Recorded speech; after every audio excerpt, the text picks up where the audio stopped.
Hi friends, ఈరోజు మన chapter భారత రాజ్యాంగం చారిత్రక నేపథ్యం.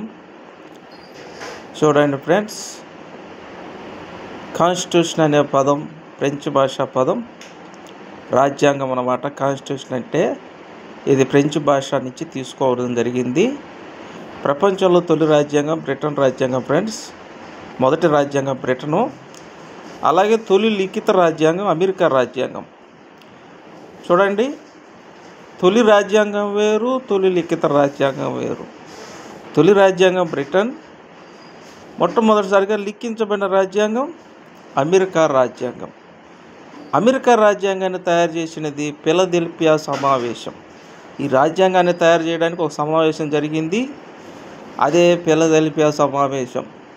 ప్రపంచంలో రెండవ లిఖిత రాజ్యాంగం ఫ్రెంచ్ రాజ్యాంగం.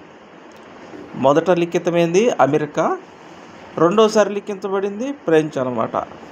ఫ్రెంచ్ రాజ్యాంగాన్ని తయారు చేసింది నేషనల్ అసెంబ్లీ. బాగా గుర్తుపెట్టుకోండి, ఫ్రెంచ్ రాజ్యాంగాన్ని తయారు చేసింది నేషనల్ అసెంబ్లీ. బ్రిటిష్ వారు భారతదేశానికి 1608వ సంవత్సరంలో ఈస్ట్ ఇండియా కంపెనీ ద్వారా వ్యాపారులుగా వచ్చారు. బ్రిటిష్ వారు భారతదేశానికి వ్యాపార నిమిత్తమే వచ్చారు. అది కూడా 1608వ సంవత్సరంలో ఈస్ట్ ఇండియా అనే కంపెనీ ద్వారా భారతదేశంలో అడుగుపెట్టడం జరిగింది. బ్రిటన్లో ఈస్ట్ ఇండియా కంపెనీ స్థాపించబడిన సంవత్సరం 1600 డిసెంబర్ 31.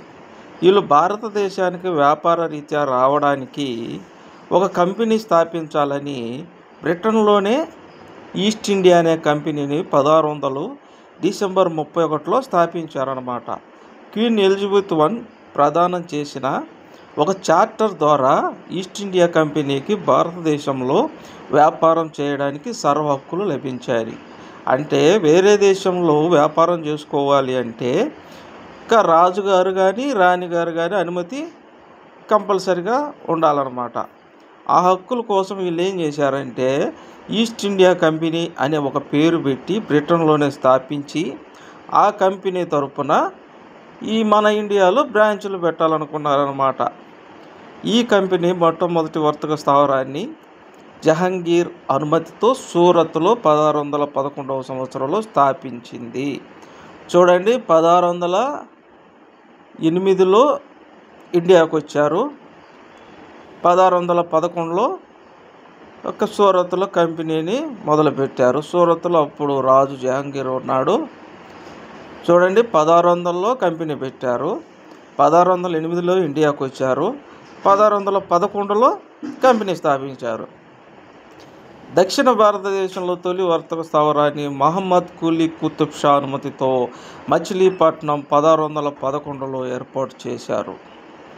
వెంటనే ఏం చేశారు, సూరత్తు ఎక్కడ, ఉత్తర భారతదేశం. దక్షిణ భారతదేశంలో వ్యాపారం కావాలి కదా వీళ్ళకి, బ్రాంచ్ను కూడా ఆ టైంలోనే ఏం చేశారంటే తొలి వర్తక స్థావరాన్ని మచిలీపట్నంలో 1611లో ఏర్పాటు చేశారనమాట మహమ్మద్ కులీ కుతుబ్ షా. ఇతన్నే ఎందుకు అడిగారంటే మహమ్మద్ కులీ కుతుబ్ షా అంటే తెలంగాణ వాడు కదా, ఇక్కడ ఏర్పాటు చేయడం ఏంది, ఇక్కడ అనుమతి ఏందనుకుంటారేమో. అప్పుడు మనమంతా హైదరాబాద్ సంస్థానంలో ఉన్నామన్నమాట. ఆ సంస్థానంలో ఉన్నాం కాబట్టి మన భూములు కానీ మన పట్టణాలు కానీ మన దేశం కానీ మొత్తం కులీ కుతుబ్ షా కంట్రోల్లో ఉన్నాయన్నమాట. కాబట్టి ఆయన పర్మిషన్ తీసుకున్నారు. భారతదేశంలో మొదటి మున్సిపల్ కార్పొరేషన్ను 1687లో మద్రాసులో సెయింట్ జార్జ్ కోటలో నెలకొల్పారు. అంటే మున్సిపల్ కార్పొరేషన్ చూస్తున్నారుగా, పెద్ద పెద్ద పట్టణాల్లో కార్పొరేషన్లు ఉంటాయి. మున్సిపల్ అంటే మున్సిపల్ ఏంటంటే ఆ పట్టణానికి సంబంధించి పరిపాలన చేయడానికి మున్సిపల్ కార్పొరేషన్ అనేది ఒకటే అవసరం. మున్సిపాలిటీ ద్వారానే పట్టణాల్లో పరిపాలన జరుగుతుంది అనమాట. దానికోసం ఏం చేశారంటే మొదటి మున్సిపల్ కార్పొరేషన్ను 1687 చూడండి మద్రాసులో సెయింట్ జార్జ్ కోటలో నెలకొల్పారు. సెయింట్ జార్జ్ కోట ఎక్కడ ఉంటుంది, మద్రాసులో ఉంటుంది. 1687లో మొదటి మున్సిపల్ కార్పొరేషన్ను ఏర్పాటు చేశారు. వ్యాపారానికే పరిమితమైన ఈ కంపెనీకి భారత భూభాగంపై అధికారం లభించింది. చూడండి, కుంట కన్నక్కలా కాసుకొని ఉన్నారు వీళ్ళు. కంపెనీ పెట్టారు, వ్యాపారం చేసుకుంటున్నారు. అయితే భారత భూభాగంపై అధికారం ఎందుకు లభించిందయ్యా అంటే, అప్పుడు రాజులు ఉన్నారు, రాజ్యాలు ఉన్నాయి, కానీ ఆర్థిక పరిస్థితిలో ఉన్నాము. ఆర్థిక మాంద్యం వచ్చింది. ఆర్థిక మాంద్యం వచ్చి మనకా డబ్బులు లేవు, జనాలను పరిపాలించాలంటే డబ్బులు ఉన్న దేవుడి కాడా, వాళ్ళ కాడే ఎక్కువ డబ్బు సంపాదించేది వాళ్ళే. కాబట్టి వాళ్ళు ఏం చేశారంటే కొన్ని షరతులు పెట్టి, ఈ భారత భూభాగంపై అధికారమే ఎందుకు లభించింది, ఇంకా దేని మీదన్నా లభించవచ్చు కదా అంటే, వీళ్ళు ఏం చేశారంటే, మేము పరిపాలన చేస్తాం, మీకు మేము సైనికులను ఇస్తాము, ఆయుధాలను ఇస్తాము, కాకపోతే మీ భూములన్నీ మా అండర్లో ఉండాలి, మేము ట్యాక్స్ కూడా వసూలు చేసుకుంటాం, పన్ను వసూలు చేసుకుంటాం, మీ భూములన్నీ మా కంట్రోల్లో ఉండాలి అంటే వీళ్ళు ఏం చేశారంటే భూములు రాయించుకున్నారు. ఒక్కో ప్రాంతాన్ని బట్టి జమీందారుని నియమించుకొని భూముల్ని రాయించుకొని పరిపాలన కొనసాగిస్తున్నారు. అంటే తాకట్టు అన్నమాట. ఇప్పుడు మన బ్యాంకుల్లో పెడతామే తాకట్టు, ఆ విధంగానే మనం ఏం చేసామంటే మన భూములు తీసుకెళ్ళి బ్రిటిష్ వాళ్ళకి తాకట్టు పెడితే ఆ భూములు అడ్డం పెట్టుకొని వీళ్ళు పరిపాలన సాగించారన్నమాట. అంటే మన పరిస్థితి బాగలేక వాళ్ళకి అప్పచెప్పాల్సి వచ్చింది. కలకత్తా, బొంబాయి, మద్రాసులో ప్రెసిడెన్షియల్ను ఏర్పాటు చేయడంతో పాటు మేయర్ కోర్టులను 1726లో ఏర్పాటు చేశారు. చూడండి, కలకత్తా ఏడుంది, పశ్చిమ బెంగాల్, బొంబాయి మహారాష్ట్ర, మద్రాసు తమిళనాడు. ప్రెసిడెన్షియల్ని ఏర్పాటు చేయడంతో పాటు మేయర్ కోర్టులను 1726లో ఏర్పాటు చేశారు. అంటే వీళ్ళు ఏం చేశారంటే కొన్ని చట్టాల కోసం, వాళ్ళ యొక్క పరిపాలన కోసం, అలాగే భూములు రాసిచ్చాం కదా, దానికి సంబంధించి న్యాయపరమైన వివాదాల కోసం వీళ్ళు ఏం చేశారంటే కలకత్తా, బొంబాయి, మద్రాసులో ప్రెసిడెన్సీలు ఏర్పాటు చేసుకొని కోర్టులను 1726లో ఏర్పాటు చేశారన్నమాట. భారత అంతరంగిక వ్యవహారాల్లో జోక్యం కల్పించుకున్న మొదటి యుద్ధం ప్లాసీ యుద్ధం. చూడండి, ప్లాసీ యుద్ధం భారత అంతరంగిక వ్యవహారాల్లో జోక్యం చేసుకుందన్నమాట. ప్లాసీ యుద్ధం. ఈ యుద్ధం వలన ఏం జరిగింది? యుద్ధం వలన దేశమంతా చర్చ జరిగిందనమాట. ప్లాసీ యుద్ధం బెంగాల్ నవాబు అయిన సిరాజుద్దౌలా మరియు రాబర్ట్ క్లైవ్ మధ్య జూన్ 23, 1750న జరిగింది. చూడండి, పశ్చిమ బెంగాల్ నవాబు సిరాజుద్దౌలా మరియు రాబర్ట్ క్లైవ్ అంటే బెంగాల్ గవర్నర్ అన్నమాట.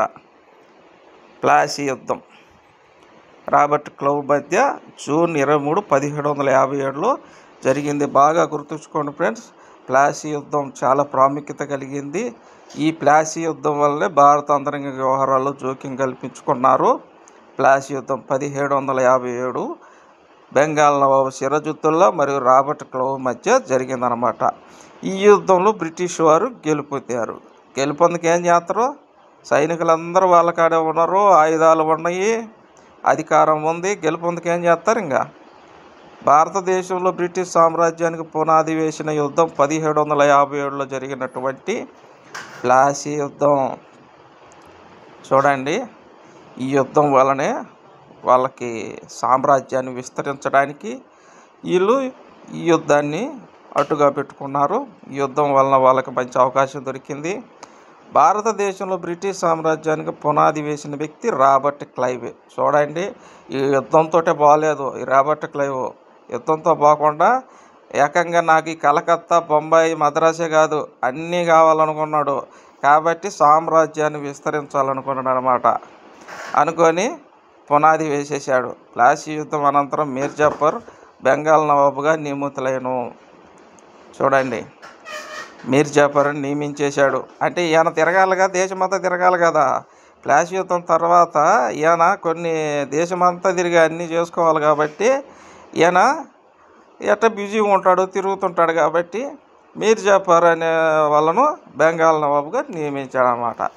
తర్వాత బ్రిటిష్ వారు మీర్ జాఫర్ను తొలగించి అతని మేనల్లుడైన మీర్ కాసిమును బెంగాల్ నవాబుగా నియమించారు. చూడండి, బ్రిటిష్ వారు మీర్ జాఫర్ను తొలగించి అతని మేనల్లుడైన మీర్ కాసింను బెంగాల్ నవాబుగా నియమించెను. తొలగించారు. ఎందుకు తొలగించారు చూడండి. పదవి అయిపోయేది వేరు, తొలగించేది వేరు. తొలగించారంటే అర్థమైంది, ఇతను అనుకూలంగా లేడు. అతని మేనల్లుడు అయినా మీర్ కాసింను బెంగాల్ నవాబుగా. చూడండి, ఏదైనా ఒక పని చేసేటప్పుడు ఒకడు చెప్పిన మాట వినలేదనుకో, వాడు కొడుకునో వాడు మనమున్న పట్టుకుంటారు, లేకపోతే వాళ్ళ భార్యను పట్టుకొని వాళ్ళ అండర్లో పెట్టుకొని వాళ్ళ పరిపాలన సాగించాలన్నమాట. ఇదే తెలివి బ్రిటిష్ వారు ఉపయోగించారు. మీర్ జాఫర్ను తొలగించి మేనల్లుడు మీర్ కాసింను బెంగాల్ నవాబుగా నియమించారు. మీర్ కాసిం వాళ్ళకి బాగా అనుకూలంగా ఉన్నాడు, తుత్తగయ్యాడనమాట. మీర్ కాసిం చర్యల వలన బ్రిటిష్ వారు అతనిని తొలగించి అతని స్థానంలో మీర్ జాఫర్ను తిరిగి నియమించారు. అందుకే అంటారు, ఎవడు తూకుని గుంతలో వాడే పడతాడని. చూడండి, మీర్ జాఫర్ను తొలగించి మీర్ కాసింను పెట్టారు. మళ్ళీ మీర్ కాసిం తొలగించి మీర్ జాఫర్ని ఎందుకు పెట్టారు? ఒరే నాయన, అలా వాడే మేలురా, మనం చెప్పినట్టు వింటాడు, వీళ్ళందరూ ఈడు మన మాట ఎండు, ఎందుకైనా మంచిది నాయన, వాడే బాగుంది, మనం చెప్పిన అన్నీ కొడుతున్నాడు, తలకాయ ఊపుతున్నాడు, కాబట్టి ఆ మీర్ జాఫర్నే పెట్టుకున్నారు నాయన, ఈడొద్దని చెప్పి మీర్ కాసింను తీసేసి మీర్ జాఫర్ని నియమించుకున్నారన్నమాట. అక్టోబర్ 22, బాగా చూడండి, అక్టోబర్ 22, 1764లో జరిగిన భారతీయ కూటమికి మరియు బ్రిటిష్ వారికి జరిగిన యుద్ధం బక్సార్ యుద్ధం. చూడండి, 1764 అక్టోబర్ 22. భారతీయ కూటమి అంటే ఏంది అంటే, ఇవి పరిపాలన చేతిలో ఉంది కదా, మళ్ళీ కూటమి నుంచి వచ్చిందయ్యా అంటే, కూటమి అంటే ఏంది, అప్పుడు సంస్థానాలు ఉన్నాయి, ఆ సంస్థానాలన్నీ కలిసి ఒక కూటమిగా ఏర్పడ్డాయి. ఏది, బ్రిటిష్ వారికి వ్యతిరేకంగా.